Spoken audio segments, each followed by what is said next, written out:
and he's like, oh, that's my family. You're visiting, you have to come down. Excellent. But there were a lot of good conversations, and I think Yeah. the people that we talk to Yeah. will go out into the community and say, hey, you know, I talked to so-and-so about this, and this is what they're doing. And I thought that was good. I think it would be good to do it again. So hold that thought, because we're gonna talk about that, Okay. not today, because exactly, we're gonna have, the river committee is having its summer schedule. Where we're all going outside, less inside meetings and more outside meetings and being on the river, because I think, there's only a few months we can do that out of the year, so let's do it. Well, I was gonna say, the other thought I had is, can we take those 3 posters and put them in the window in the town office? So yes, I was suggesting we would put them in the hallway where people come in to do their business in town, so they could see it once the election, the little election booth is out. Okay. And maybe one in the window as well. All right, Yeah, I'm thinking in the window, at least then you can say the information is out there. Lauren, I did ask Janice that just now because we talked about that this Right. weekend. She said that probably not the window, but the area Sophie's talking about, we could have them up. we can. So it sounds like that she'll make a space Yay. for us, and she has a whole stack of brochures and postcards that she's gonna put out. We're live. Yes. Is Good it, job. all right, so hold on, before we go any further, I just want to catch up people who are listening to us. So we had a little bit of technical difficulties. We just went through our regular icebreaker to start the meeting. We also approved the minutes, and we're doing a debrief of the events at the farmer market last weekend and at the Sea Fair. So that's where we are at. There was only one decision that was unanimous. It was the vote of the minutes, and Susan was speaking. I was just going to say, one other suggestion might be to have a mailbox outside where you could pull out the brochures on the McGonagall River, like they do at the library. They have a little mailbox where you pull out for the brick campaign. Awesome. Tyler, you had something to say? Yeah, just a question if there were questions that were captured that were unanswered as part of this process, and whether we need to document those and get answers to them posted. We didn't get any comment box questions. Okay. I don't feel like I had any. I don't know if anyone else feels like there was No questions in the conversations that took place. That were unanswered. that were unanswered. I don't think they were outstanding. I don't recall anything like Okay. significant. Yeah, I think it was more conversation. Yeah, As opposed to pointed. absolutely. Did we have a sign up sheet? I can remember. We didn't. Maybe next time we could have a sign up sheet for Yeah. the email addresses. Cool. Yeah. So the only downside I've heard from this meeting, and Ray, I'm gonna address you directly, is somebody reported to me that you actually told them while you were at the table that you were running for the select board.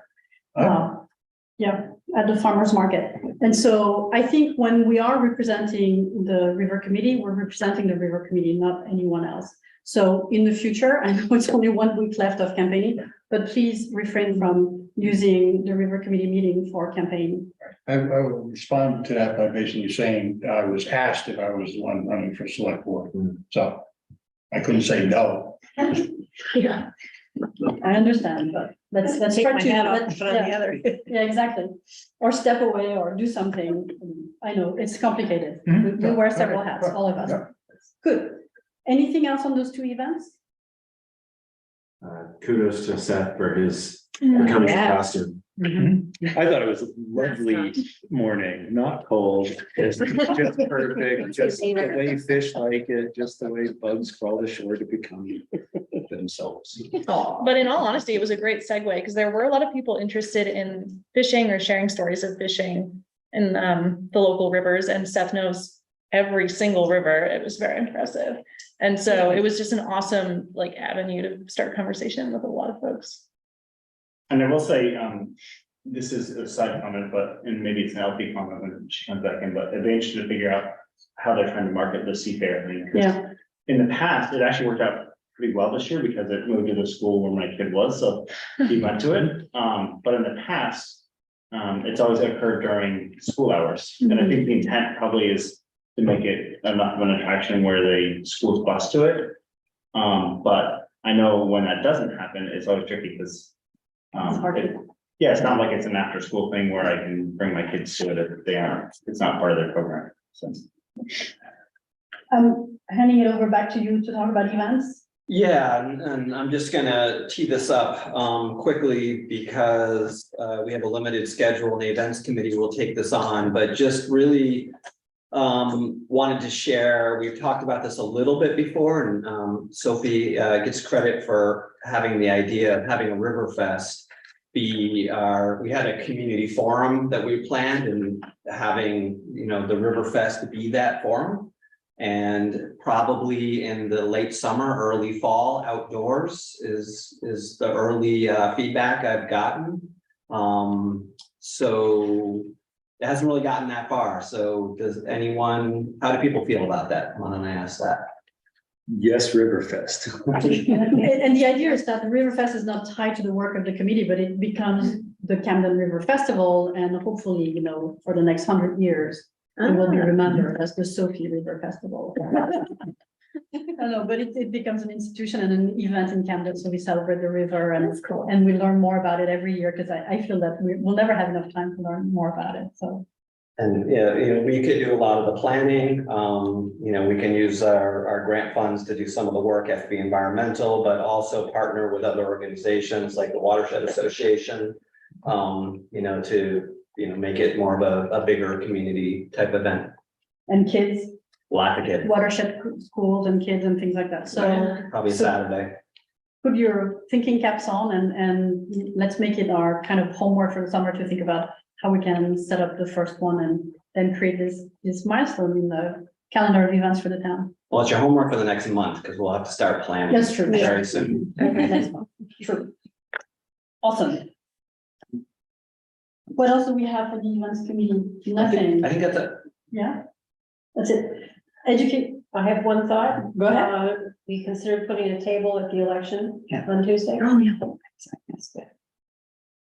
Can do. Can we do that? Well, Are we it too late? depends on whether or not there's room. There's room. Okay. Yeah, All right. so I can speak with the clerk and see what, I yeah. think there will be. We'll take that on, or you want me to do it? I can do Awesome. this. Thank you, It's Audra. not really to do it. I think we should always have a table. It's becoming a recurring thing, but anyway, we'll remind Katrina. We'll leave everything's with Janice, I guess, so it'll be out here to put on a table. Education committee, right? Who's? Meg? Meg? Yes. Education committee. Yes, please. Yeah, so we I'll give you Have- 10 minutes. secured Dave St. Laurent as the June speaker, which is fabulous. He's going to talk to us about dam maintenance. We were just kind of floating the idea internally before this meeting of shifting that to an on-site, if Dave's available to do that. And instead of having, as part of this whole get outside objective, so have Dave bring us to the dams and show us what's involved and maybe even film him doing it so that we can then share it publicly. Because otherwise, we'll advertise to the public to join us. But it wouldn't be a webinar, so it wouldn't be live streamed. So we haven't asked Dave if he would make that switch right now. We've asked him to do a webinar. If he's okay with it, is that something you'd be interested in and available to attend? Yeah. So we would go to the, which dams, Mhm. because we can do all of them. So Right. which one are we considering for this event?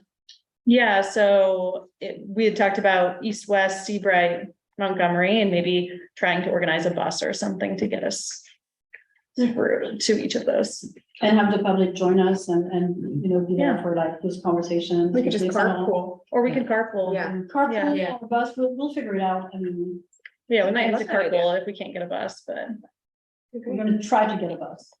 It'll be easier. Then we spend more time on the dams and less time. and I guess, if we're gonna do that, I would want to pick a time that the committee members were available. So if you think that June 20th at 4:30, when we typically do our webinars, would be a good time, great. But let us know if not. The idea is to have more of those events outside because the weather is good, sort of. Because I feel that you're very good at working together via email to solve problems. And so making the best of our summer to go on site and understand learn more about the river, I think we can't do that in January, it's kind of blah. So let's try to do that as much as we can and use email or shorter, even Zoom meetings if we need one to solve some issues or give progress. But that's what I would suggest for the summer. Agree. As we're prepping Dave for his discussion, Mhm. what kind of guidance are we giving him as far as, I mean, I know we're interested, I think in the like short-term, long-term dam maintenance, Mhm. probably also operation for hydraulic events that happen Mhm. on the river. Is there other topics that we feel that Dave should be talking about? Can you talk about costs or is that not? I don't know if that's outside of, Yeah. Audra, what do you think? More- That might be outside of his expertise. I think maybe labor. I mean, Yeah, it's I good to know if Yeah, it's just. labor hours. And I really think that what's gonna be valuable about Dave talking is when you go and see what he does and what it entails. Yeah, I think that's our objective, is like, what are you doing now? What does it take to manage these dams? Yeah. Including how many people? Right. Including how many people? Will we actually have access to Seabright Dam as far as access to go in there where Dave has to go? Because it's usually not accessible. I mean, yeah, absolutely. Okay, all right. I mean, Seabright is accessible. Seabright is very You shouldn't, Yeah. you shouldn't go there, but. Along those lines, Tyler's bringing up a good point. I think we need to prepare our presenters and maybe a little bit more. In the last speaker, Darren Ranko, I thought it was really interesting. I was hoping he'd talk more about the river and the experience in this area, which we'd actually briefed him on that and asked him to do that. It didn't really come across. He did a little bit, right? But he also But- said that he was not from this area and that wasn't his He warned us that expertise. he, yeah, did tell he us said that. he'd look into Yes. it. And I think maybe we could have followed up more and made sure that we really got across that message.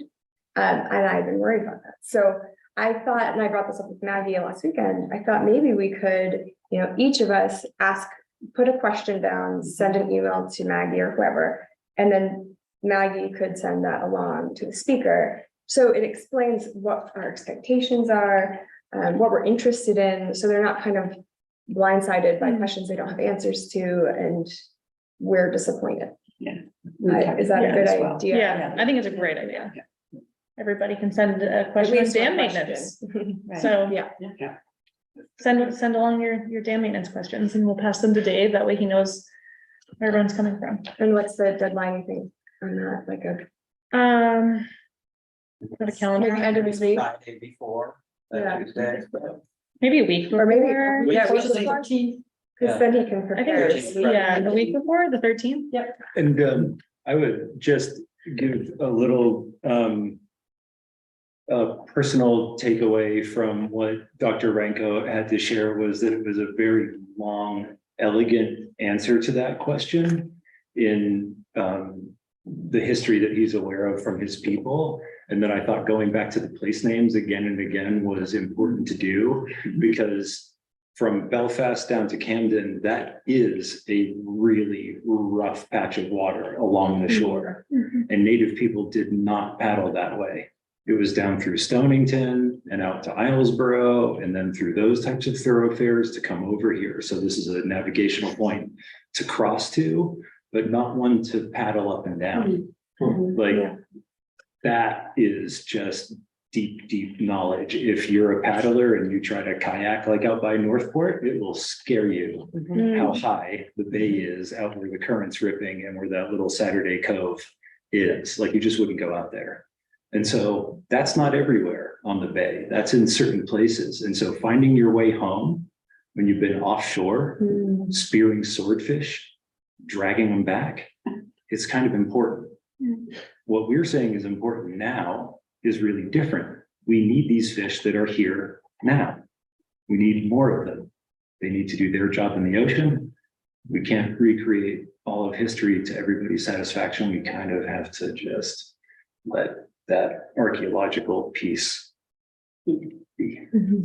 So Seth, since you thought about this so much, I was impressed by the same things you were. But it left me wondering, because it is so rough out there, does that mean that one of the typical patterns of summering by the shore and wintering further inland, even if they couldn't get here by water, they could come down, but if they couldn't fish and drag it back, then did we have any coming down for shellfish or anything else that wouldn't require them to go out into that wilder water? I think it's like really the place names gave the idea that it was a highway. And that it's not the kind of place where you would build a big elaborate weir on a mud flat, because it would just get torn out Yeah, the next storm. right. So Whereas, even like- right at the shore, it wouldn't have been very profitable for them I in mean, terms of I getting think- food. Yeah, I mean, it doesn't show up in the names. Yeah. So it doesn't rise to the level of needing to be passed down as knowledge, whereas other places are surely places of gathering. However, the climate and everything has changed so much in that time that this is very much an ecological environment now that is protected because of the dams. So he sort of answered the question without directly answering it. Yeah, That's yeah, it's a funny way to Yeah. think about it for me too, but yeah, it was a lot, and I was kind of hoping for that archaeology secret too. Right. We should go back to him then.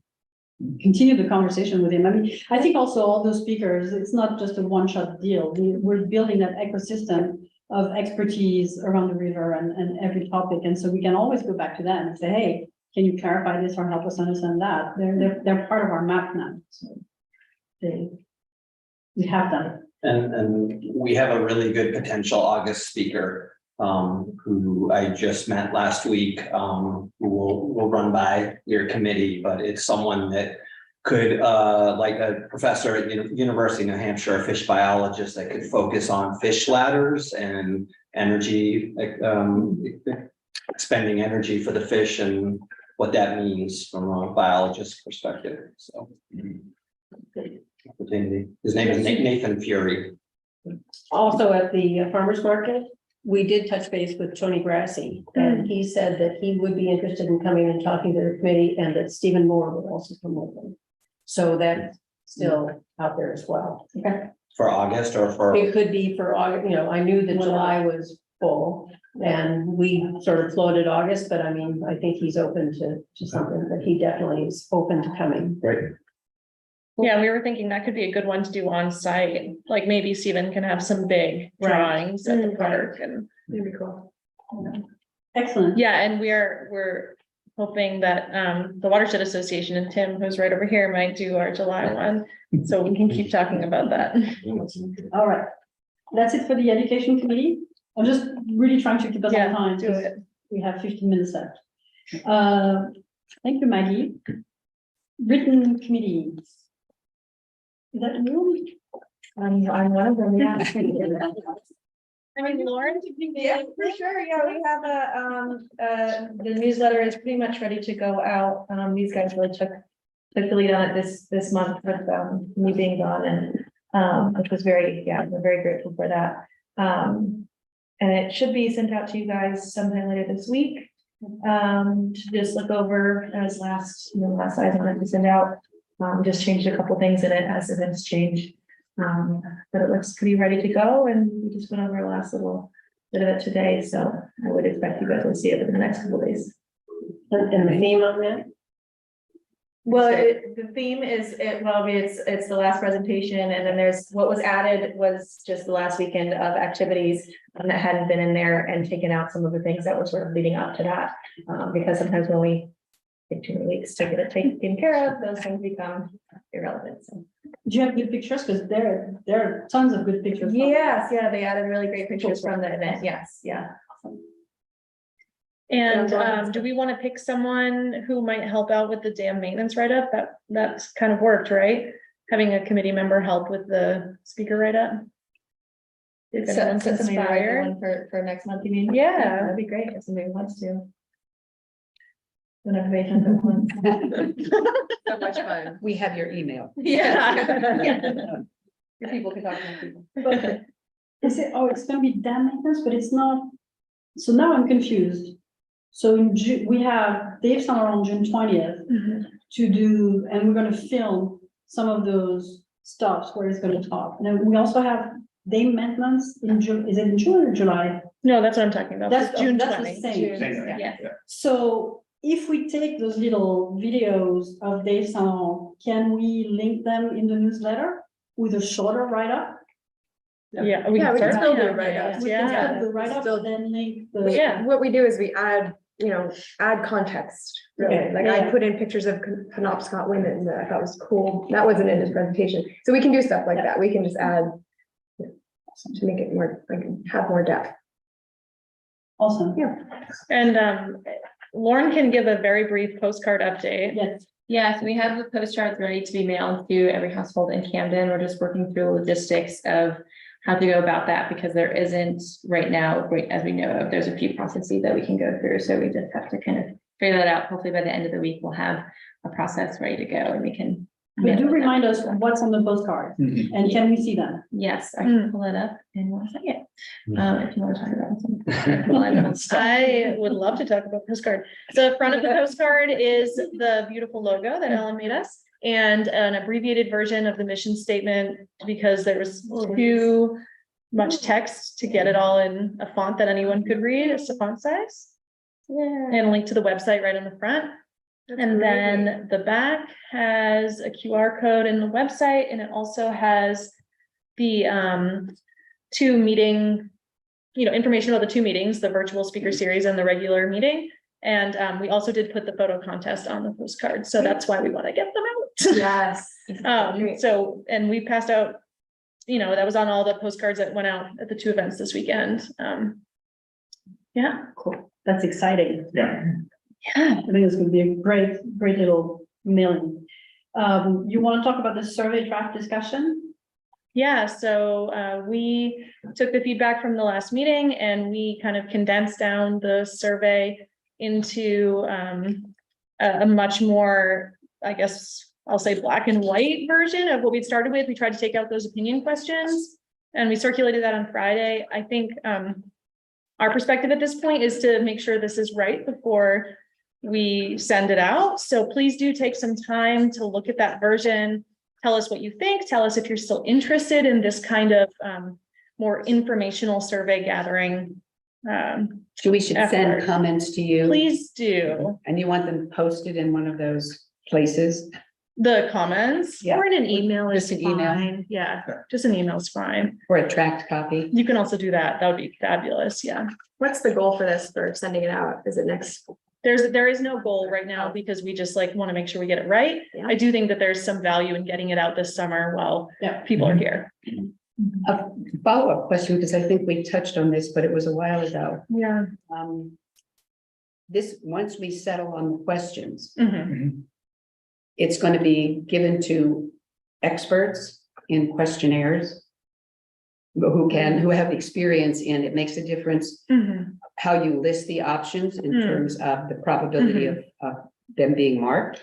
That's an option to go through the UNH Survey Center. I think pulling out all of the public opinion components and having it be a pretty black and white survey, that could be an expensive process. We might not need to do that. Okay, but there are a couple of questions where the order of the Yeah. options struck me as Mm, leaning. okay, well, please send that feedback. Yeah, Yeah, that's important. that And is this super will go important. out to taxpayers? What, Our idea is to send one to every household via mail and not do digital.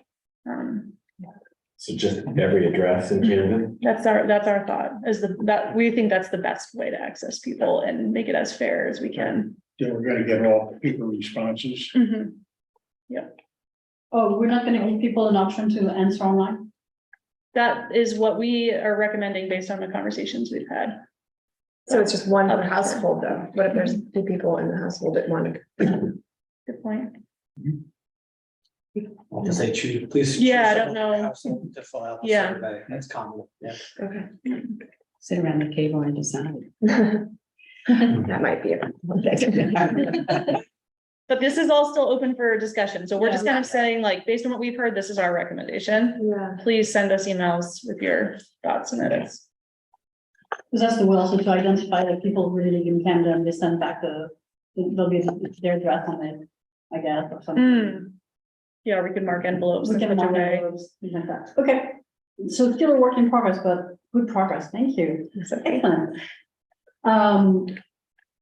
So we have 8 minutes. Yeah, Audrey, did you want to give a quick update on the NICO? Oh, yeah, plan since now we- that we're all online. Well, there aren't really many updates to give. So we did sign the grant agreement, so that's finalized. We're at a point now where we need to start scheduling project team meetings, so that's sort of, you know, the core group of the technical consultant who's interflew, Forrest and his team, and you know, myself and a few other people are going to be, you know, steering the project. Tim has also agreed to take part in those meetings as well. So we're gonna start those meetings pretty soon, and it'll start the rest of the project, which is all of the field work that Mike and his folks need to do. And hopefully that'll be coordinated with a lot of the work that you're doing as well.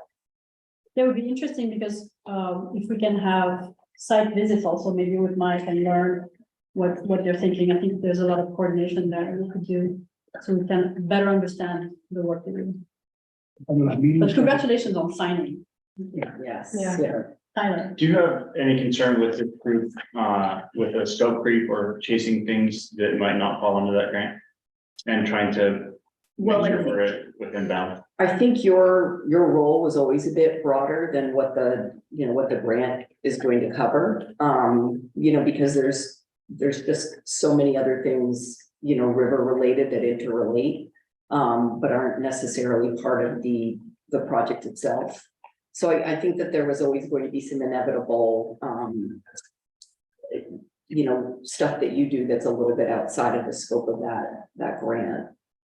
So I think that, you know, once we get going with that project in earnest, there will be, I think, an opportunity to make sure that what you're doing kind of aligns with that work and how it's unrolling.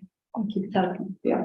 Ray, you had something? Yeah, just a question, these meetings with Interfluve and definitely environmental, as you mentioned, and everything like that, is that something that members of this committee can attend and listen to? No, I mean, it wouldn't really be appropriate because when you have a big project like that, you really need kind of a small group that's kind of keeping, So no Yes. observers or anything, okay. yeah. But Audra comes to our meetings and gives us updates, and I Right. think Right, Audra okay, will pull us when she needs us or when it's It's- yeah, it's appropriate. more I than think we need to, Operational. It's very things, operational. Administering a grant project. Has Interfluve started yet, or are they waiting for the grant to be confirmed and signed? They were waiting for the grant to be So signed now before they started. So now what they're doing is they're getting together sort of like their work plan. Okay. Susan. I was just going to ask if there are tasks that perhaps come up that you give us as a committee. In other words, that you may want us to look into and perhaps keep a running list of some of the things that you want us to take a look at, Oh, absolutely. I Okay. think that there's. so that going we to don't be- get out of the guardrails. Yeah, I think there's gonna be a lot as this goes forward. You know, like when we start talking about the specific sites and what's kind of being envisioned for them or the work that's being done on them, I think that's kind of when we'll be at a point where it'll be clear as to, you know, what the committee can do that directly is informing the grant work. And other things like, you know, one of the tasks was a 3D model of the watershed. And so, you know, great, once that's built, how can the committee help, you know, kind of plan how it's going to be used and how we're gonna use that to engage the community and all that work that goes around it. So, you know, that's just one example of many of things that the committee is gonna be really central to in helping us with the project. Is that a project that one of the schools could put together or something like that to build the watershed model? I mean, I I actually wasn't sure when to bring this to the committee and because we're still kind of in talks, but I've been talking with Danny Solomon at the hatchery at the high school about potentially creating a model. And he's excited about it. So. You're talking and- about a physical model? A physical, yeah. We brought up the idea of using mycelium, which is like fungi, to create the model to make it sustainable. So there's lots of ideas out there. 3D He printer. still needs to, so they don't have a 3D printer at the The high library school, does. but, oh, good, Yes. okay. And the technical school has one, so we were thinking that could be another avenue. But he's trying to figure out if he wants to use a 3D model, I mean, a 3D printer or different types of materials and all that. So, yeah, so I guess we can talk more about Yeah, that absolutely. and those options. And SEA, the Stewardship Education Alliance, is really interested in getting a model as well. And they had kind of this idea separately, so it would be great if we could come together on that. Hopefully we can create 2 models, but we'll see how that goes. I guess I'll update you at the next meeting. Very cool. Hopefully there'll be some progress there, yeah. All right, we have 3 minutes for us with it. Do we have anything else on our agenda? We have our next speaker, so we're gonna talk to Dave Summer Hall. What else? I think that's it. I think we just need to get the logistics down for the June 20th. That'll be the next task on all of our collective plates.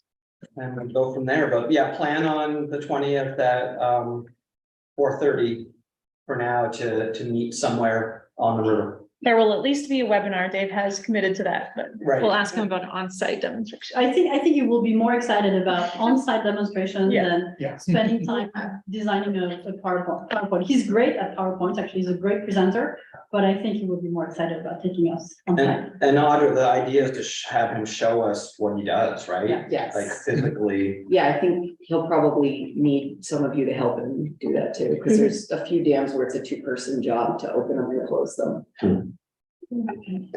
Anybody else has any more questions? Rick? Just one other point, about June 20th. You've given me that date for the select board briefing.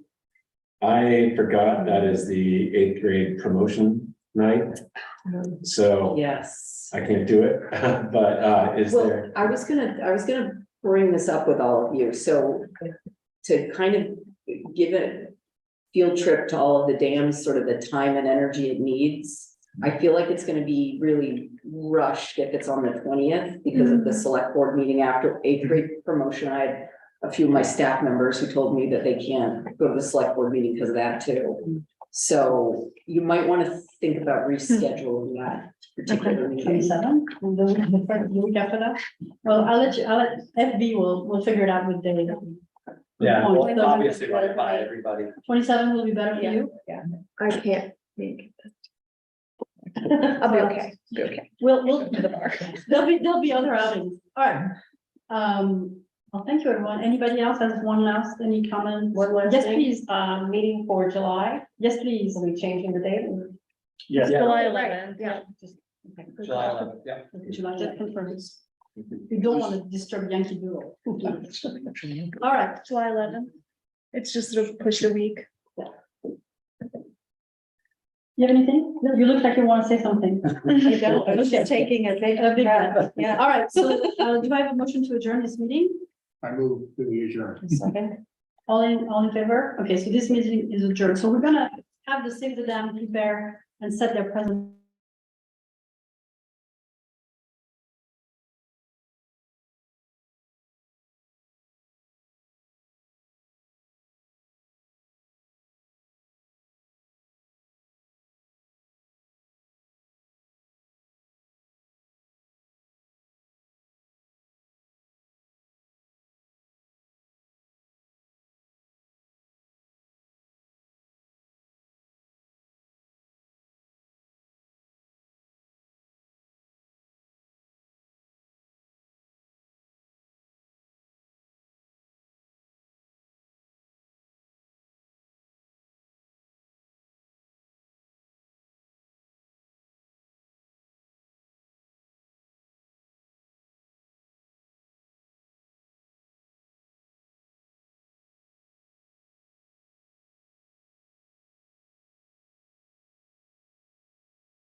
Individually.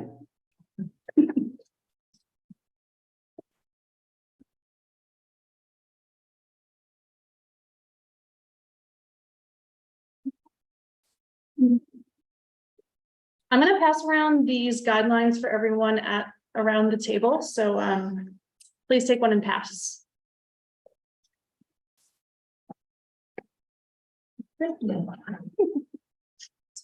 It's very handy.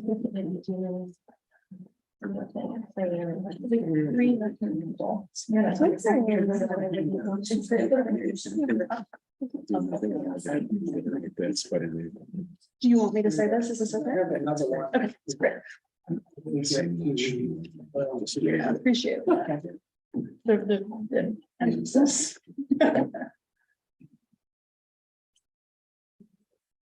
Maggie, do I pass them back? No, just. You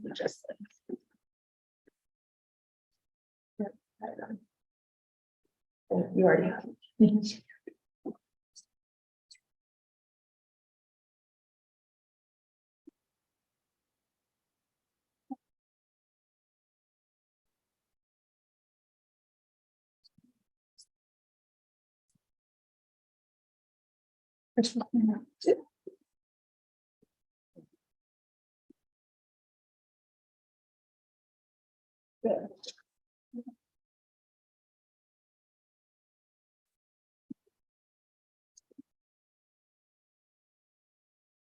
Are we set up for audio, Audra? Yes, all good. So we're good to start whenever? Okay, great.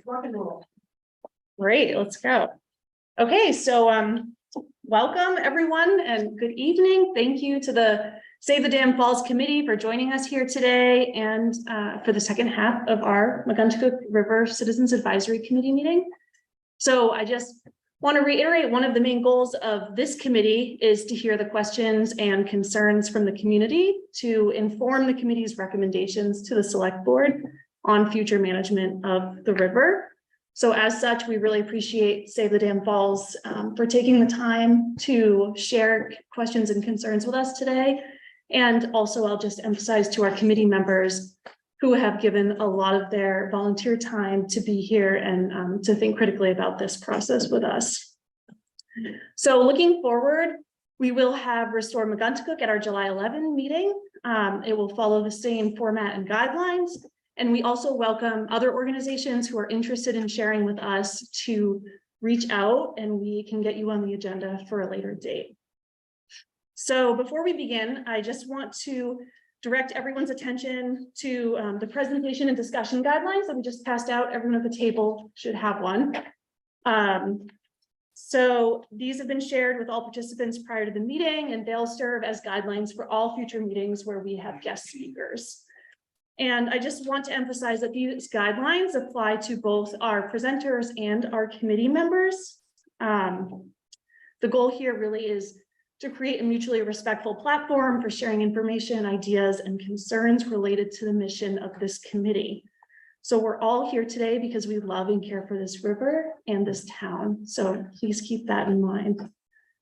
So you'll see at the top, I'll just reiterate, we ask that both the presentation and the discussion to follow are framed around these three questions at the top. So the first one, what are your questions or concerns about the McGuntacook River project and why do you hold these concerns? What actions do you think are needed by the committee to answer these questions or concerns? And what new or possibly overlooked information would you like the committee to discover and share with the community? And then throughout the discussion, please just keep in mind the 7 guiding principles that we have outlined on this document. I'll briefly synthesize those for the folks listening and via Zoom. So listen respectfully, and please remember that we all come here with different perspectives and experiences. Please minimize interruptions, both through the use of technology and by disruptive body language. If you haven't done so already, please silence your cell phones. Use thoughtful language. Please be open to changing your perspectives based on what you learned today. Differentiate between opinion and informed knowledge. Practice humility. And understand that humans make mistakes and individual mistakes do not shape the identity of one individual person or an organization. So for those who don't know me, my name is Maggie. I lead the Watershed Management and Community Planning Division at FB Environmental. We're helping the committee with this project.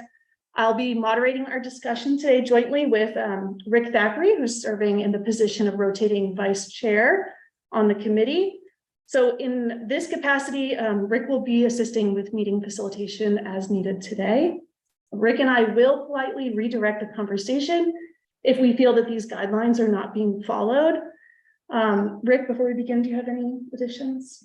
Just from the point of view of a committee member, just to reiterate, what our purpose here is to expand the base of knowledge, expand the bank of knowledge as it relates to the McGuntacook River in its totality, not just dam specific topics. But I just want to underscore that's our mission. So we're truly grateful that you are here to help us in serving that mission, to bring out more information. And I'll just ask you to help us build that through facts that you all have pulled together so that we can form our own opinions. And I mean, I think that ultimately is why we're glad that you're here and invite you to sort of help us in that mission.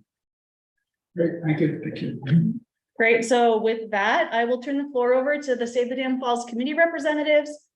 You'll have 30 minutes to do your presentation. I will give you a 5-minute warning when we get close, and we will cut that presentation off at 30 minutes to make sure we have ample time for discussion. So thank you. Take it away. Hello, my name is Jennifer Healy, and I am a member of the Save the Dam Falls Committee. Thank you for your invitation to present our thoughts, research, and concerns with you this evening regarding the Montgomery Dam and Fall. We, the Save the Dam Falls Committee, have been diligently meeting for well over 2 years. Our mission from the very beginning has remained constant: to maintain and preserve the Montgomery Dam and Falls as an integral part of Camden Harbor. This mission encompasses the following values that we and the town's residents associate with the Montgomery Dam and waterfall. 1, the incomparable aesthetics of this unique location, the economic vitality it contributes to the town, the quality of life benefits the citizens enjoy, the healthy eco-friendliness of the site, the recognition of the industrial past based on the town's proximity to the river, and the acknowledgement of the historical legacy of this landmark to the amphitheater and Harbor Park. Whether or not to destroy or preserve Montgomery Dam is a momentous and consequential decision for the citizens of Camden to consider. As teachers, dam owners, business and healthcare professionals, historians, and environmental planners, each of the committee members respects and takes seriously the responsibility to safeguard this property adjacent to the historic landscape designed collaboratively by Fletcher Steele and Frederick Law Olmsted Jr. between 1929 and 1931. We as a committee were initially both caught off guard and dismayed that anyone would consider eliminating the Montgomery Dam. Our apprehension, quite frankly, then turned to alarm, as it became obvious that the town administration had preemptively made a commitment to dam removal without a public hearing. The town administration has tried one justification after another in an effort to have the Montgomery Dam eradicated. These included their requests to do what? 1, to follow the science until we found out that the facts did not support their plans.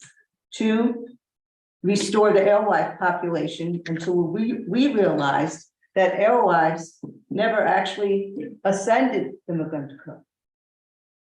3, reduce the threat of flooding until we discovered that the dams do not create the risk of flooding. And 4, minimize the expense of maintaining the dam until we understood that other proposed ideas for the site would be far more costly. What we have not been surprised by at all is that our concerns about maintaining and preserving Montgomery Dam resonate meaningfully with the citizens of Camden. It's unbelievable. Why is that? What is it that draws us to this place? A camaraderie, a connectedness, a sense of identity? I'll tell you. The Montgomery Dam and waterfall were and are powerhouses of possibilities. Montgomery Dam is a direct, concrete link to Camden's industrial inception. Taking advantage of water power from the McGuntacook River, forward-thinking farmers and industrialists created the multitude of productive mills, all of which thrived and contributed to the successful economic and social fabric of the Camden community. Today, anytime you walk, bike, run, sit, or sail within the fall's reach, you feel a sense of opportunity and well-being within yourself and are connected to something bigger outside yourself.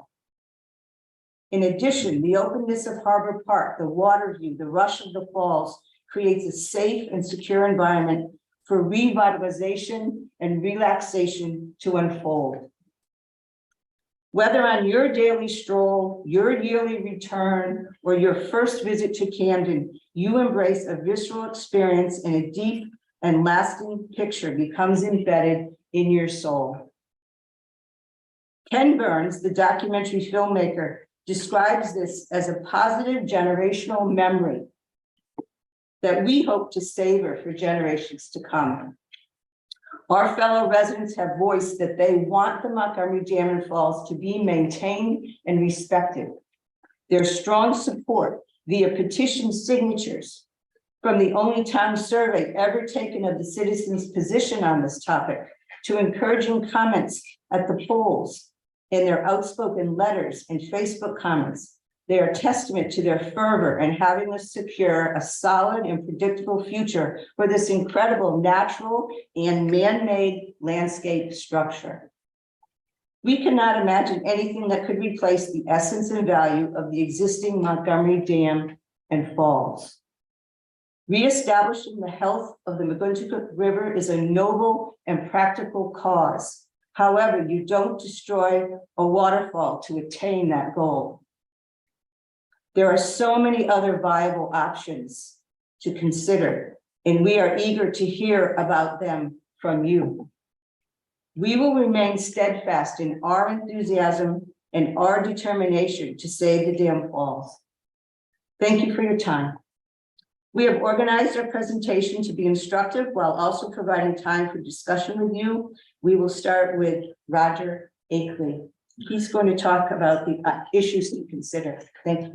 Hi, I'm Roger. I had contacted Forrest earlier with some of the questions I'm going to ask today, and he had suggested there would be an opportunity, and I'm pleased that we're able to take this opportunity now to visit with you and to discuss some questions and issues that we think need to be answered. We don't have all the answers. We don't pretend to, but we have an absolute. Even though we support resiliency and many of the issues of resiliency, our absolute is saving and restoring the McGuntacook Dam. I wanted to start just first because we come from a little different place from some of you, just to describe the background. And after I spend time doing that, then I'll go in issue by issue to about 6 or 7 issues. The McGuntacook River Grant Restoration process first. In 2016, the town voted to spend $50,000 to repair the Montgomery Dam. The select board received bids that were more than this amount. In December 2017, the select board decided to table the action to repair the Montgomery Dam soon after having received an $80,000 bid by Knowles Industrial Service Corporation to restore the dam. About this time, the board passed the newly completed Camden Comprehensive Plan. I have copies of it today to give you. It also began to pursue a new project, one that actually took an opposite direction from the voters' desire to preserve the Montgomery Dam. The select board had learned about a National Fish and Wildlife Federation grant, which offered to reduce the chance for flooding along the McGonagall and change the stream back to an original condition, a choice which appeared to create a pathway for fish migration. As required by the grant application process, a board member began promoting the idea to local conservation groups and others. It was then that the myth was born that the Montgomery Dam caused flooding on Main Street. That myth persists. The board continued to move on an application process to meet all the grant requirements, accomplishing this endeavor within a tight circle of advisors. It ignored the opportunity to more widely involve the public through public meetings, allowing for comment and exchange there. Since the board wanted to make its case as strong as possible, it engaged the help of consultants, Interflu from MRCAC to do the work. Interflu's engineering expertise and corporate mission includes dam removal. The report was completed and available for public review in early 2021. Seemingly backed by findings in the Interflu report, the town immediately informed the public that the Montgomery Dam had to go. Interflu had provided 3 alternatives for action, and the board had selected the one for removal of the Montgomery Dam because it was the one that best met the NFWF requirements. There had been no public discussion or hearing before the alternative was chosen. Ironically, the board had recently endorsed the town's comprehensive plan, even though it identified the Montgomery Dam as an important historic resource worthy of historic register nomination. And even had an item in there of $200,000 for repair that was supposed to be done in 2019. Recently completed, the plan had been created with the help of 2,500 hours of citizen participation. It made many recommendations for Camden's future, yet there wasn't a single issue identified concerning the McGonagall River, other than establishing a trail along its banks. So the questions now are, does the Montgomery Dam cause flooding? No. Water level at the Montgomery Dam is 7.5 feet below Main Street. It does not cause the street to flood. The Interflu report underscores several times in text, tables, and graphs that the Montgomery Dam does not contribute to flooding. The critical choke point for water flow is the bridge under Main Street. Any water that reaches Montgomery Dam simply flows unimpeded over its 100-foot width. Another question, is Montgomery Dam expensive to maintain and operate? No. Daily regulation of the sluiceway is not necessary. When the gate is open, it discharges only a small fraction of the total flow into the harbor. The existing dam is 90 years old and very little work has been done on it. Because of delayed maintenance, $200,000 to $275,000 will now be required for major repairs. Yet today, a rebuild can be accomplished for less than what has been invested so far in pursuing the McGonagall River grant. Question, was the McGonagall River a migratory route for fish before settlers constructed the first dam in 1771? It's important to get this answer right, because a scientist for the Maine Department of Marine Resources and an advocate for alewife runs cautions, we don't try to restore runs where they didn't occur historically. From what we've seen, evidence that the McGonagall River was a fish migration route is thin and inconclusive at best. This is apparent in a review of the Interflu report, finding limited sources and using qualifying language. Also, McGonagall River doesn't have a typical estuary situation, and the 25-foot elevation at the river mouth and 12% slope to the harbor's edge comprise a natural barrier to potential migration. Question, Will the recommended projects be supported by specific, well-defined benefits to justify the enormous anticipated expense? Can we be sure that an expensive system of fish ladders will even work? More than 1.6 million will be spent on the McGonagall project even before the engineering is completed. A full build-out as proposed is expected to total well over $20 million. Maintaining 4 or 5 fish ladders will be expensive. Can we identify and quantify benefits commensurate with these enormous costs? We ask you to take a long and hard look at available judgments and sources of information. From what we've seen, they lack the certainty necessary to build a multi-million-dollar migration project. All the while, Montgomery Dam remains a priceless component of Camden. What does resilience mean to you? Not as an abstract concept, but as applied to this project. Can resilience and Montgomery Dam coexist? We know all of you are gaining an understanding of resilience, a word prominent in the NFWF grant literature. If improved fish migration is a benefit of a more, quote, resilient McGonagall, we must remember that there is nothing natural about several expensive man-made structures to assist their journey upstream. We all enjoy the existing habitat frequented by frogs, beavers, herons, geese, turtles, ducks. They are resilient species, part of a rich existing habitat. It is critical that we understand our river as it is, more a Class B stream, interrupted by impounded bodies of water and controlled at its source by the Molyneux dams. As a result, the river known by our early settlers cannot be recreated. But of course, the Montgomery Dam and resiliency improvements can coexist. The falls can continue to be the final and climactic point of discharge of water, river water, into the harbor.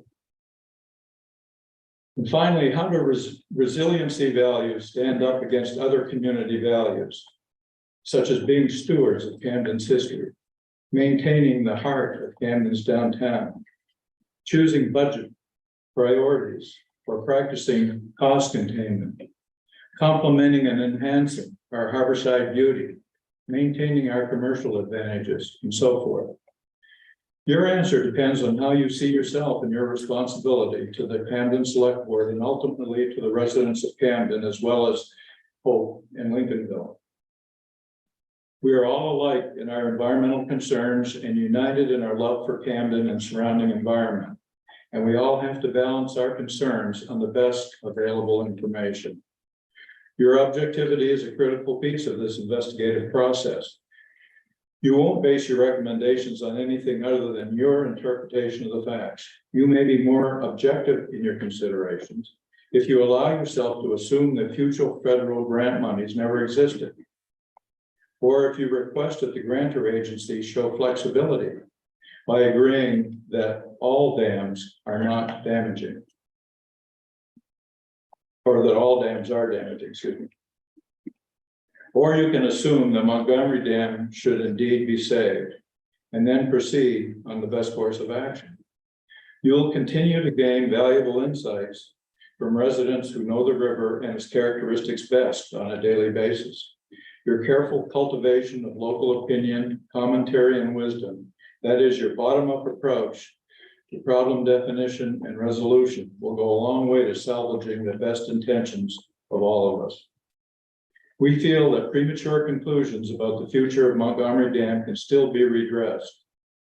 If these issues and questions had been confronted earlier, your work as a committee would have been more defined and certain. But a new look by the Citizens Advisory Committee, a big picture look, gives us hope. We expect that after the CAC gets to the bottom of these issues and arrives at conclusions which are satisfactory to you all, you will be better prepared when your time comes to meet and explain your work to the public. We applaud you individually and collectively as you continue to gain insight and information and seek a full accounting from your fellow citizens lake and riverside residents, downtown business owners, and the many other stakeholders who make up our community. The most important experts on what Camden is and should be are Camden and the area's own residents, their values, their common sense, their priorities, their pocketbooks, and yes, their firsthand knowledge. Thank you for listening to them and to us. About 11 minutes left. Thank you. I do know that we're running a little long and I will accelerate what I have to say. We may run over. We will cut it at 30 minutes and move to the discussion.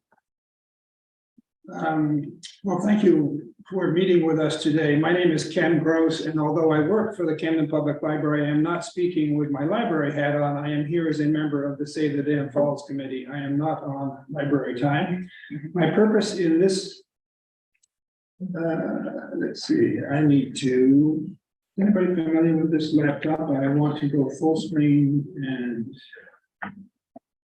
page down. Are you in a PDF or a I'm on a PowerPoint? page down. Oh, there we go. It works. Whew. My purpose in this segment of our presentation is simply to show you that Montgomery Dam and its waterfall are worth saving. It is simply a treasure.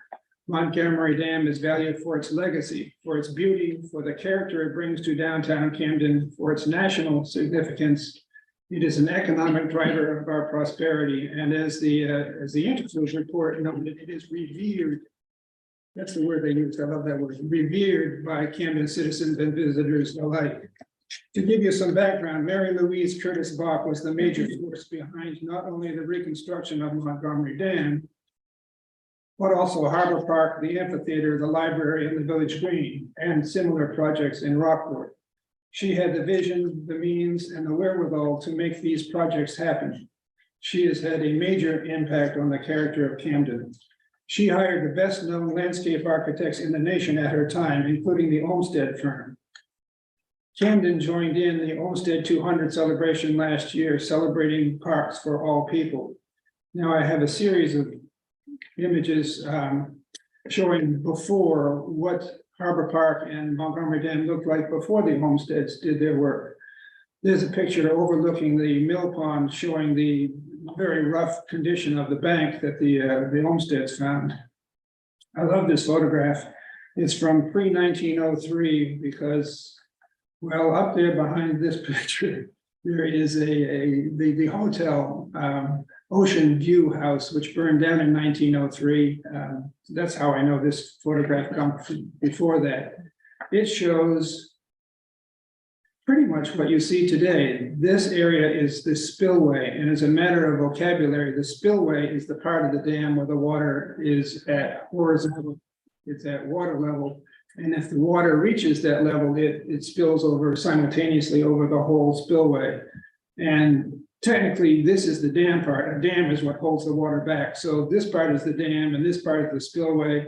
Collectively, we all call it the dam. So I will continue using that vocabulary. I like this photograph because it shows this unusual feature. There was a second dam or spillway or flume over here on our left, which fed water power into the anchor factory, which occupied the what is now the public landing down there. And you can see in this photograph, there's that flume feeding water into the anchor factory. This is a few years later. The anchor factory is decrepit, and this is what happens to decrepit factory buildings. It burned down in 1935. Mary Louise Curtis Bach promptly bought up the property, and she thought it was decrepit before it burned down, and after it burned down, she absolutely had to fix it up. So she bought it and fixed it and cleaned it up and gave it to the town to be used as our public landing. So here's our heroes. This is the team from the Olmsted firm, and they're scouting out what they saw at the before they started work. And of course, the first thing they did was draw this sketch. And if anybody's interested in this sketch, I'd be happy to send it to you. This is what they found as the existing conditions. Here is the L-shaped spillway. Here is still the heavy masonry wall. This wall became the sluiceway wall, and this wall became the seawall. You will note that this L-shaped portion of the sluiceway, it was about 70 feet wide when the Olmsteds found it, and they appreciated that feature so much that they extended it, because that's the portion where the water cascades down over the spillway and then onto the rocks below. So they added 30 feet to that. It was 70 feet wide, and they made it 100 feet wide. And if you've been down there, this looks almost identical to what you see now, except for this masonry is much more orderly. The spillway is thicker, wider. But this mechanism is almost identical to what's there today. That's the mechanism that raises and lowers the sluiceway gate. So now I have a series of construction photos. Here they're starting at the shoreline and moving upstream. You'll notice in these photographs that there is no power equipment. Mary Louise Curtis Bach stipulated that no power equipment was to be used. That way she could hire the maximum number of people. And this was a godsend to the people of Camden in 1930 and 31 in the start of the Depression. You see these derricks are how you move heavy granite blocks. You see every picture of vintage picture of a quarry will have derricks around it. This is how you move large blocks of stone. You swing it from one point to another using these derricks. That's looking back at Willis Harville's boathouse. Willis Harville was a select board member, and so they did not tear down Willis Harville's boathouse to make this dam. They waited until he passed away and then tore it down. Ken, 5 minutes. Ken. I'm gonna borrow some of your time. Okay, I will hurry. Thank you, Maggie. This picture shows the depth of the dam. You can see this workman at its deepest point. Montgomery Dam is 12 or 15 feet tall. And I love this photograph because of this guy who's having the time of his life working on the dam. And here's the finished product. Montgomery Dam has been an icon for generations of residents and visitors, featured on postcards and photographs and snapshots. I love this photograph and I'd be happy to share it with you. This is like, not only is it beautiful, but it lays out almost architecturally what the Harbor Park and the contribution made by Montgomery Dam. Postcards, placemats, postcards, winter scenes. I'm flying through these because I'm sensitive about our time, because there is another point I would like to make. I have other images of the sites and icons that create the character of Camden. One way to get insight into any issue is by comparison or analogy. So let me try this analogy out on, and you can let me know what you think of it.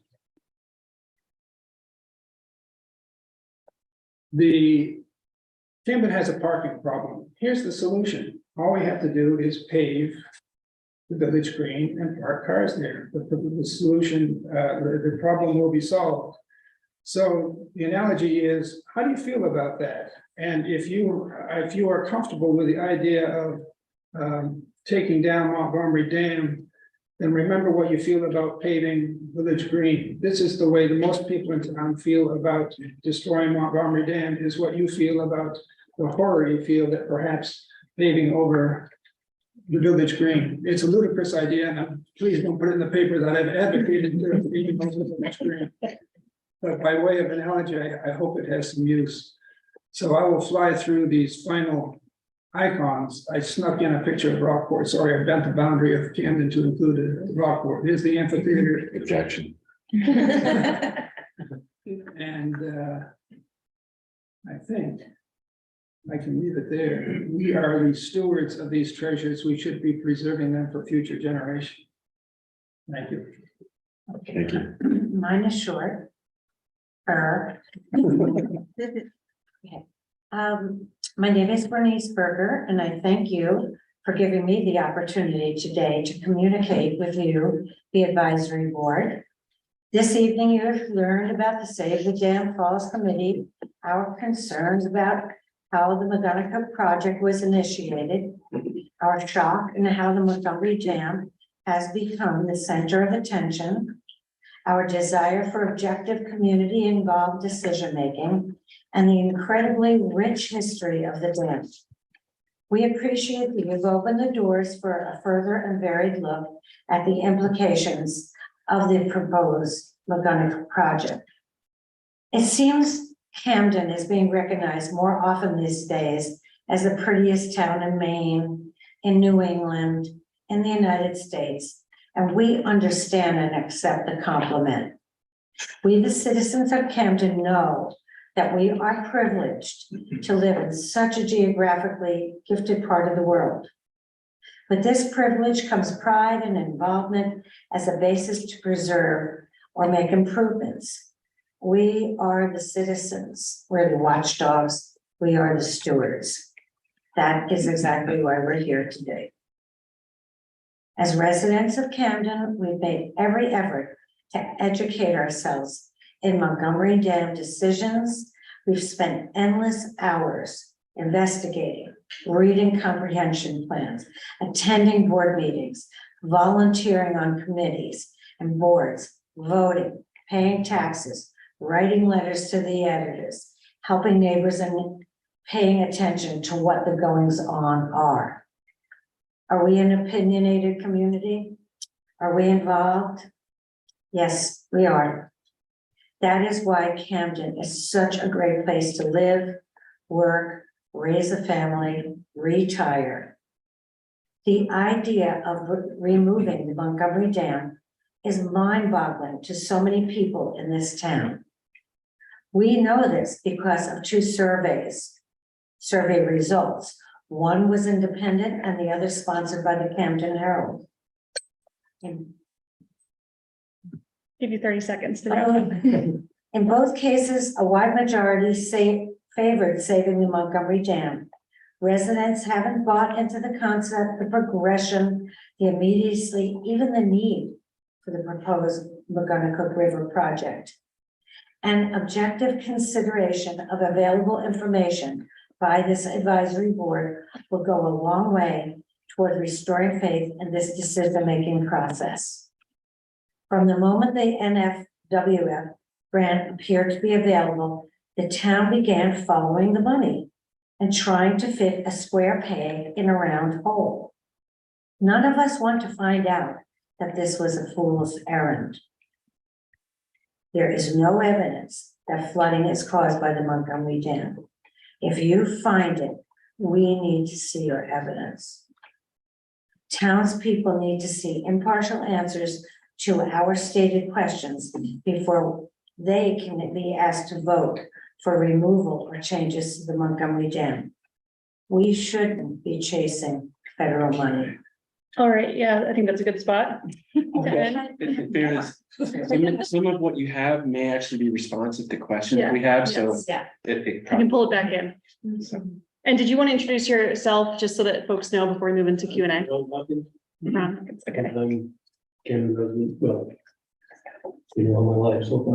Okay, great. Yeah, so now what we're gonna do, we're gonna move into the second part of the discussion. So thank you very much for your presentation. This is an opportunity now for committee members to ask questions of the Save the Dam Falls group. We will not be opening this to public comment, so this is just for the committee at this time. And again, I'll just ask us to think about these three questions. I know the Save the Dam Falls group, you've raised some concerns about some of the scientific facts that have been brought up through this process. We do have frequently asked questions posted on our website, so I would suggest everyone take a stop there and look at those. And you're welcome to share any data that you have with us to consider in our process offline. But I ask that we don't belabor that in these discussions and that this really focuses on other questions and concerns that folks might have. So with that, I'll open it up to our committee representatives if you have any questions, and feel free to jump in. I'll start off with the facts, okay? Yeah. There was a reference to. Actually, maybe say your name I'm too, sorry. just in case Right. we all don't. Okay, Ray Andreessen.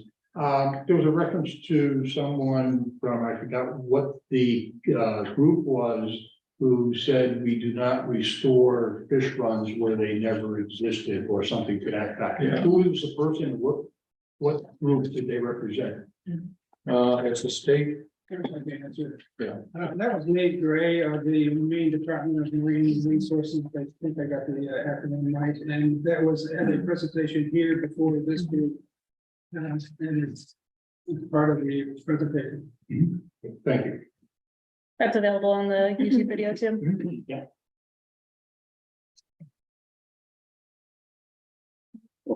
I have a question, if I can pose it from the half chair here.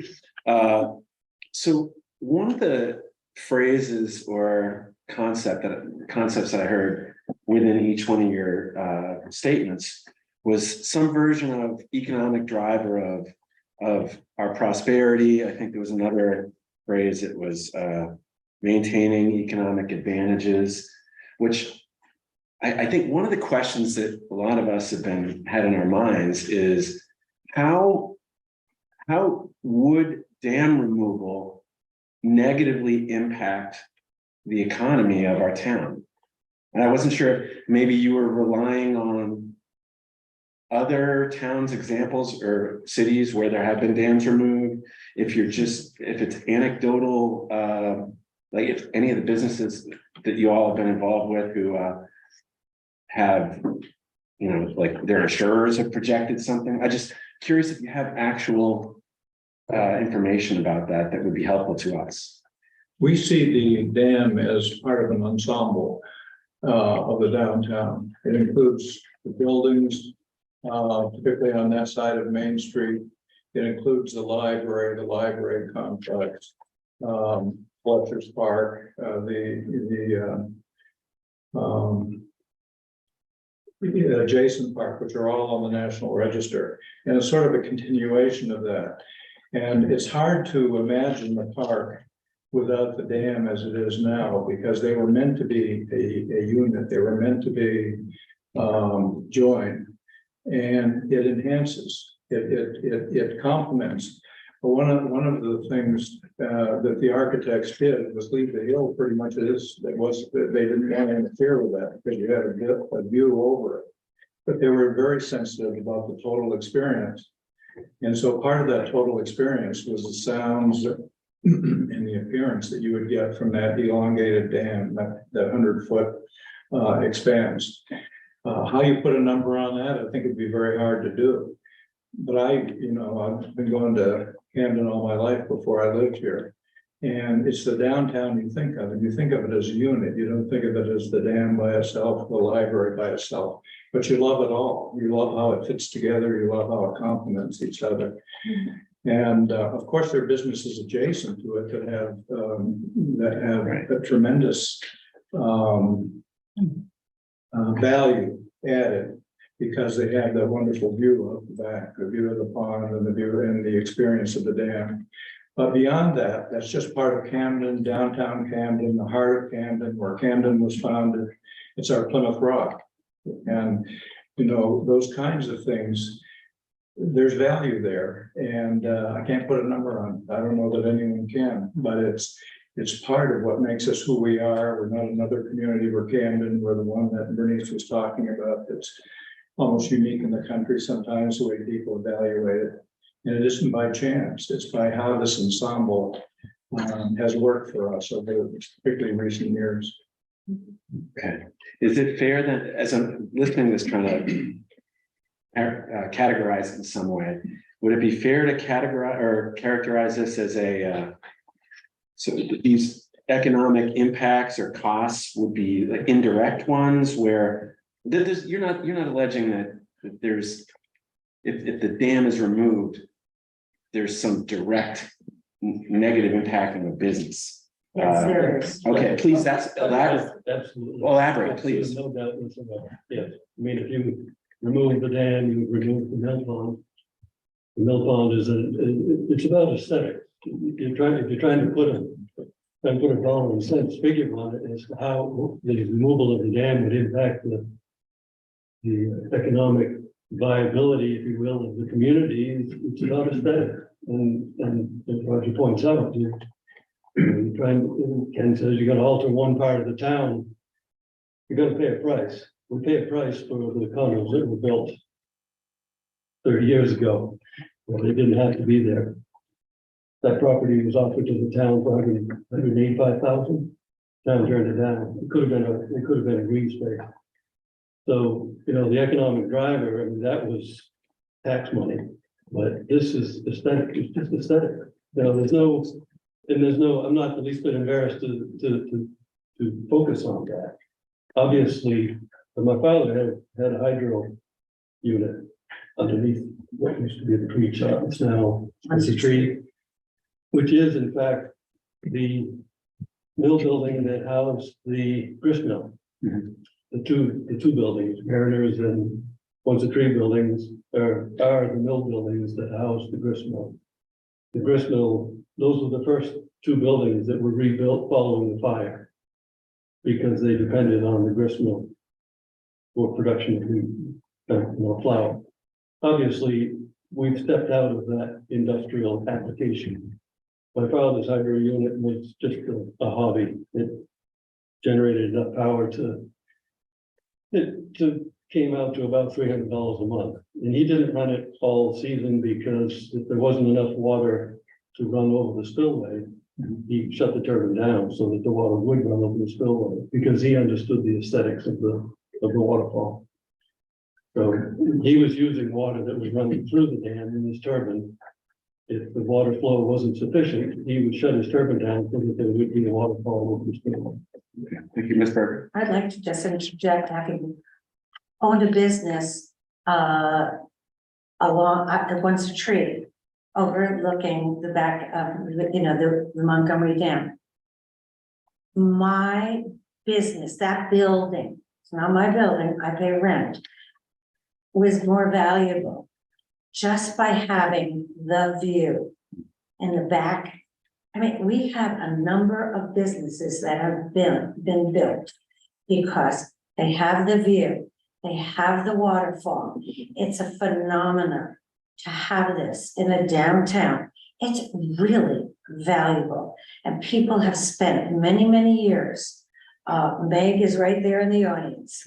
She promotes that waterfall and people spend endless hours viewing it, but also shopping in her store because I'll just say the other side of the street, not for you. You want the harbor side, you want the waterfall. It's very valuable. Thank you. Go ahead, please. Yes, I want to take the word just out of the just aesthetics. It's aesthetics. We had neighbors move in. They lived on Vinyl Hill for years, have a boat. A lot of boat people in this area. They had numerous, let's see, decided to move to mainland, numerous harbors they were going to put their boat. Why did they choose Camden? Do you want to know? Because of the waterfall. Boat people come here. When you've been out sailing all day or boating, you want to come in to a safe harbor, a beautiful harbor, hear the sound of it at night when you're sleeping on your deck. When you want to come in and say, I take my boat, my $20 dinghy or my $20 million yacht, I bring it in here and it's the most incredible experience. Do you think those people eat here? Do you think they buy liquor here? Do you think they shop here? They sure as heck do. And they love this place. It's not just aesthetics, it's aesthetics and it does improve. Talk to F&B. That's what boat people buy their food. You talk to the top 10 businesses in this town and in the June to October, it's boat people, it's boat money. These are our visitors and they contribute economically here. So don't just think of it as people on land. It's the people coming in here and going around. The people who come here and rent the kayaks and go around and they park the kayak and they come and they get something to eat and they buy something here. Our economy now is tourism. That's what it is. But they also, on top of the tourism, they have this incredible experience. I talk to people all the time, but I'll stop talking. But they tell me stories. They tell me stories of why they come here. Every New Year's, two ladies from Edgecombe have come here for 20, 30 years, every New Year's. Why? Because they come to see the falls. And then what do? They get a hot bowl of soup. They come here every year and have, it is economy and it is aesthetics. It's not just so that it's not just, fruitful. It's not. Thank you. Or any other questions? So, Seth Taylor, I'm on the, Citizen Advisory Committee. If fish passage could be achieved through preserving the aesthetics and the legacy as like is pictured here, would fish passage be something to pursue? You mean preserving the dam? If the aesthetics that are so important. That's one of the charges of the committee, and I think that that's the committee, you come to a conclusion such as that. If the dam is there, we would have no, that would be your decision, and we would think that that's because you've looked at it hard and that's the right thing to do. I was just going to add that there's people better qualified than we are to determine whether or not the Gunnycook Lake should have alewives in it. I owned a dam in Brookfield for 30 years, and we managed to bring that alewive run from almost total failure back to complete success. And it is probably the oldest alewive run in the state, which involves a fishway. Sorry to interject, did you jumpstart that run or did those fish stray from nearby estuaries? No, they were indigenous. So in other words, the fish that are in McGonagall Harbor now could have kept on straying down the bay and found habitat that was online in Brooksville.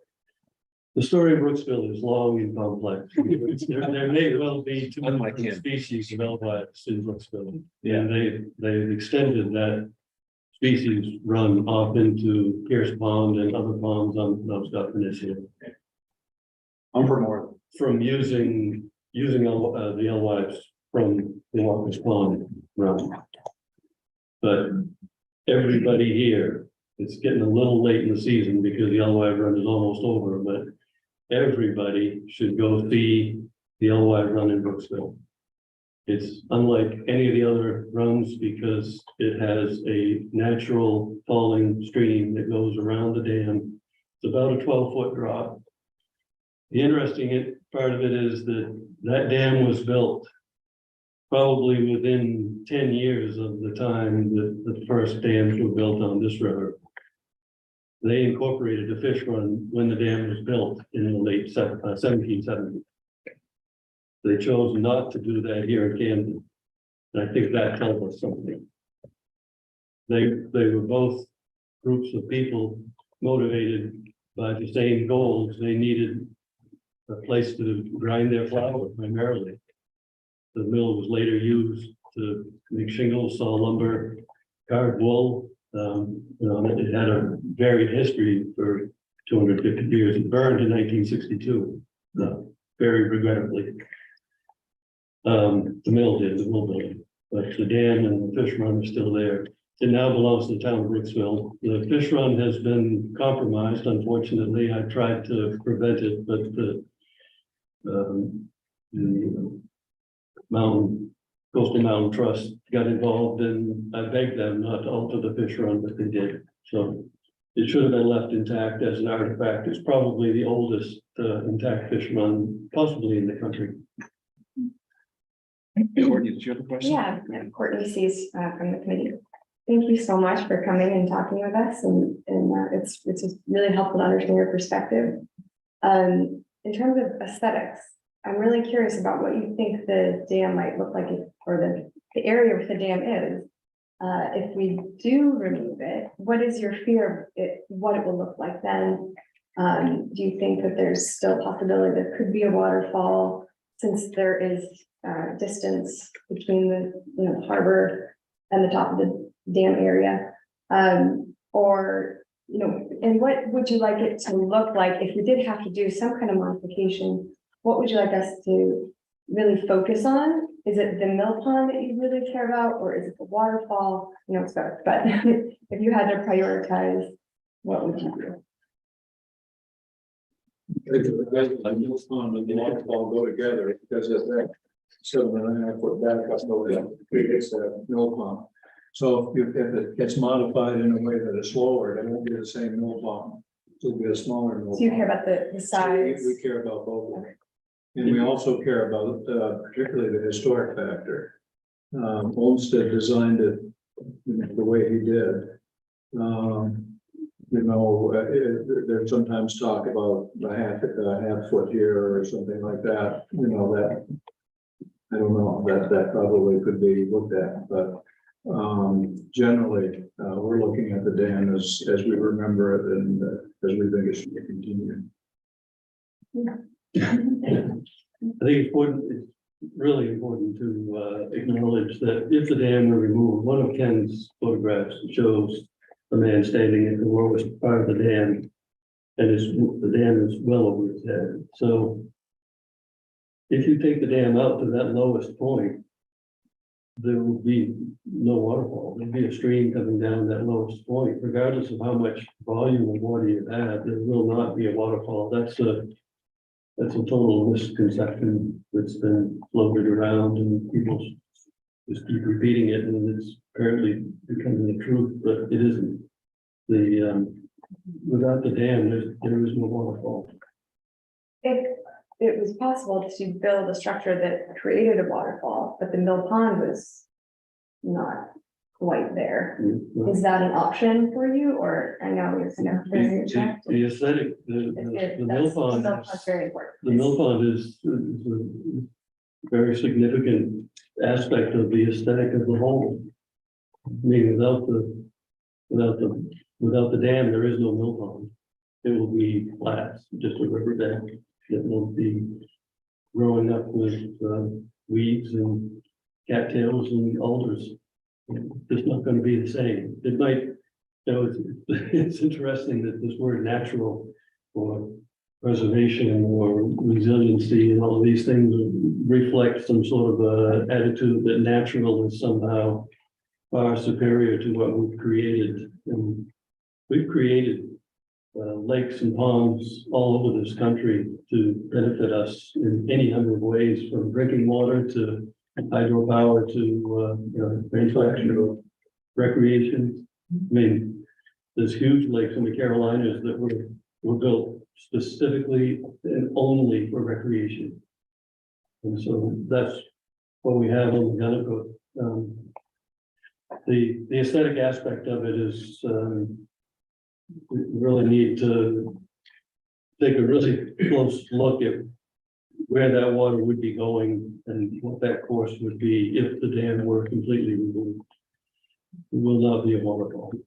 It's such a heartbeat of Camden, the way it is, to adjust it, to make it work with this plan.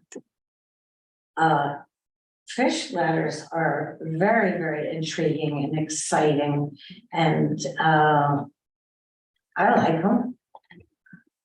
But in terms to lose the heartbeat of the downtown, it's a big loss. Just a comment that I made about everybody here should make the pilgrimage to Brooksville and see that LRL run, is so that you can witness how the roofs of the buildings in the area are now white with seagull. Okay, we have 5 minutes left, so I want to make sure, but I do want to go see that. I'm just saying, you need to have the total experience. Yeah. They think in terms of, oh, we could have an Elwod festival here in Camden. Well, it might turn into a seagull festival. Yeah. There's a lot that comes with that introduction of that much wildlife. If in fact they do end up migrating, they may not. We may spend millions on fish ladders and fish won't go. Yeah, okay, so any other questions? Yeah, I had a quick question. My name's Ellen Reynolds. I have actually one question of my own, and then I have one that Tyler gave to me to share with you guys since he could not be here. The one of my own is that a couple of you have referred to the surveys that went out, and can you use the phrase, most people don't want the dam taken down.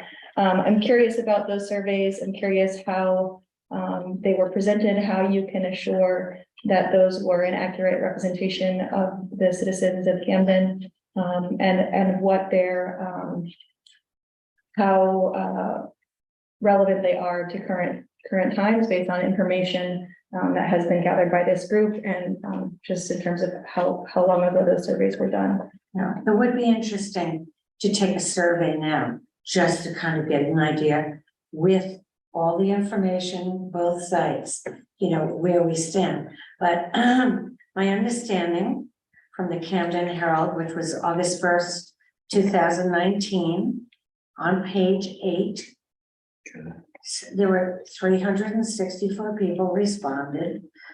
55% said save the dam. 31% said remove. 6.6 said to lower it. And 7.7 were undecided. So that was one survey. Another survey was the summer of 2021. And we really went out of our way to ask local people. We were at the farmers market, local places. If people weren't local, we didn't put that in our numbers. The surveyor. You commissioned this? You all? Somebody else commissioned it and offered it to us. She said, I am a professional survey person. The Leschers in Rockport offered to do a survey. Okay. So, We can get you the results. yeah, I have Full methodology and everything, Yeah. if you could, that'd be helpful. 67% of the people questioned, local people, at that point in time, did not. So they wanted to save the dam. And you know, there are people who have changed their minds both ways. But the problem is the information that has not filtered out. It's been kept amongst yourselves. It's been kept amongst the select board, the town manager, and so on. We never have had an opportunity. This is one of the first times that we are sitting and having a conversation.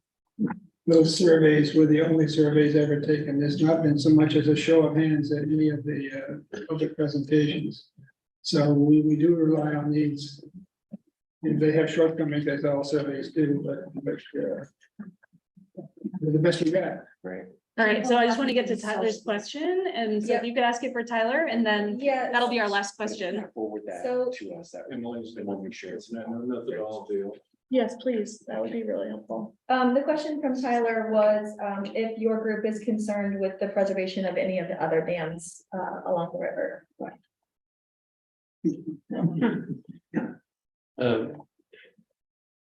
We're not, mostly because the east-west dams are not under threat. The town acknowledges, the town government acknowledges, they're not talking about removing those dams. They're also not talking about removing the Seabright Dam, so Montgomery Dam is the only dam left that the town owns. So in order to fulfill some requirement to receive a grant, that's the one that's been targeted. The Seabright Dam has a level set on it by the DEP in 1976. And that was a legislation that had recently taken effect. In fact, it didn't take effect until October of 76, and the owners around the perimeter of Seabright Pond submitted a petition to the DEP, similar to what's been done for our mill pond here, the same process. So, But does that mean that you are indifferent about the other dams on the river? oh, absolutely. Because this project is about the entire watershed. No, not at all. Very different. I mean, I would point out that all dams need to be considered as individuals. That I think is a this mantra that no dam is a good dam. That's just not a good way to think about it. So for any number of reasons, and all separate set of reasons, the Montgomery, the east-west dams are not on the table. It's mostly because there's too many property owners around the perimeter of those ponds, and the impact on the tax revenue would be beyond, not to mention the legal quagmire that we would find ourselves in if the town were even talking about taking out the dams. And as I say, it's not an option for the Seabright Dam because the levels are set by the DEP. Right. All right, we're gonna end it there because we're at our time and there's a select board meeting coming. But thank you so much. If you have any data that you want to share with us, if you could send it to that Maguntacook River email address, that would be fantastic. And we'll make sure it gets to the committee. Specifically, you want the survey results. Survey results and any other data to support some of the methodology. claims that you made earlier on, yeah. Everything that may still be in the lessures, control, the questions, how, who was asked and all that. So and everything else about it. I would suggest that this committee could run their own survey. Yeah. It's happening, but we want to know, especially because it sounds like that you all are, employed these survey results and it's been important to the formation of your organization. So we want to know about that. So Well, it validated, I'm sorry. it validated what we suspected. Okay, And we'll- we're gonna call it Thank you. though and shut the video, so thank you so Adjourn. much. Yeah. So the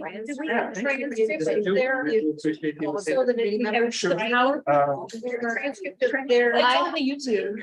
It is. I took notes and I'll. Hey, folks. I don't think that. Hey, committee folks. We'll have minutes. And I wrote a lot of what they said, so it's get it. And then we send out. Sometimes it's nice to go back. Yeah.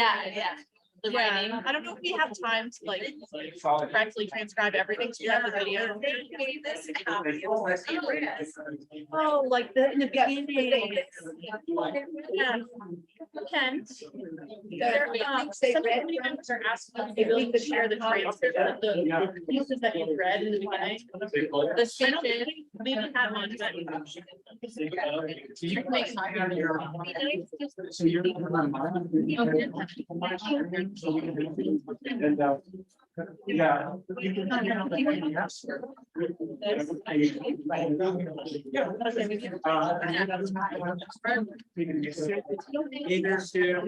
Which address?